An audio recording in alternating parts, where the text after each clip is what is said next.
नमस्कार मित्रांनो, तुम्ही आहात स्वराज्य कथेच्या एका नवीन गोष्टीमध्ये, जिथे आपण शिवाजी महाराजांची शौर्य आणि प्रेरणा जाणून घेणार आहोत. गुरूंचा आशीर्वाद, स्वराज्याचा पाया. सकाळची वेळ होती. रायगड जिल्ह्याच्या उंच डोंगरांमध्ये शिवतर घरीजवळ शांतता पसरली होती. मंदिरच्या घंटांचा धीमानाद आणि पक्ष्यांचा किलबिलाट ऐकू येत होता.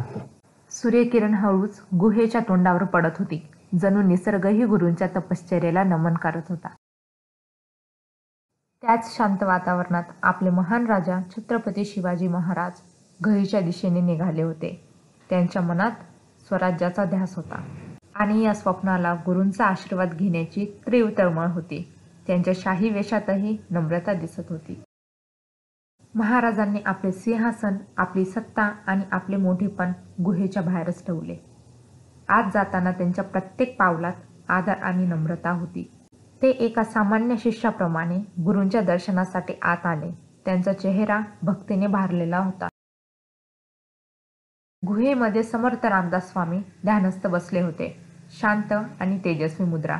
महाराजांनी त्यांच्या चरणांना स्पर्श केला. स्वामींनी आपले डोळे उघडले आणि त्यांच्या तेजस्वी पण प्रेमळ चेहऱ्यावर एक शांत स्मित आले. त्यांनी महाराजांना प्रेमाने उठवले. महाराजांच्या डोळ्यात स्वराज्याचे स्वप्न, प्रजेची चिंता आणि भविष्याचे काही प्रश्न होते. त्यांनी हात जोडून अत्यंत नम्रपणे विचारले, गुरुदेव, मला धर्माचा आणि स्वराज्याचा खरा मार्ग दाखवा. मी कोणासाठी राज्य करावे? माझे कर्तव्य काय आहे? समर्थ स्वामींच्या वाणीतून शांत पण दृढ शब्दांचे अमृत निघाले. ते म्हणाले, शिवबा, लोकांची सेवा हाच तुझा खरा धर्म आहे. तुझे राज्य तुझ्या स्वतःसाठी नाही, तर तुझ्या प्रजेसाठी, तुझ्या गोरगरीब लोकांसाठी आहे. त्यांनी पुढे स्पष्ट केले, धर्म म्हणजे फक्त मंदिरातील पूजा अर्चा नाही, तर न्याय आणि सत्यासाठी लढणे, गोरगरिबांचे दुःख दूर करणे आणि त्यांना सुरक्षित करणे, हेच राजाचे परम कर्तव्य आहे. महाराजांनी प्रत्येक शब्द मनात जपला. महाराजांनी हा महान उपदेश मनावर कोरला.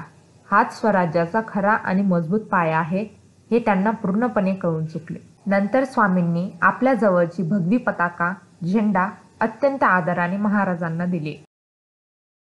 ही भगवी पताका शौर्य, भक्ती आणि धर्माचे प्रतीक आहे. स्वामींनी सांगितले, तुझे प्रत्येक काम, प्रत्येक निर्णय या 3 महान तत्वांवर आधारित असावा. तू एकटा नाहीस.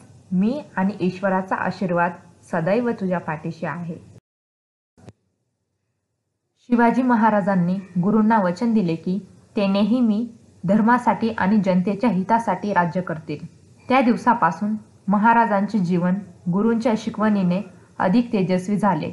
सेवा, धर्म आणि नम्रता हाच स्वराज्याचा पाया बनला. हा व्हिडिओ आवडला असेल तर लाईक करा, शेअर करा आणि स्वराज्य कथा चॅनलला सबस्क्राईब करा. जय भवानी, जय शिवाजी.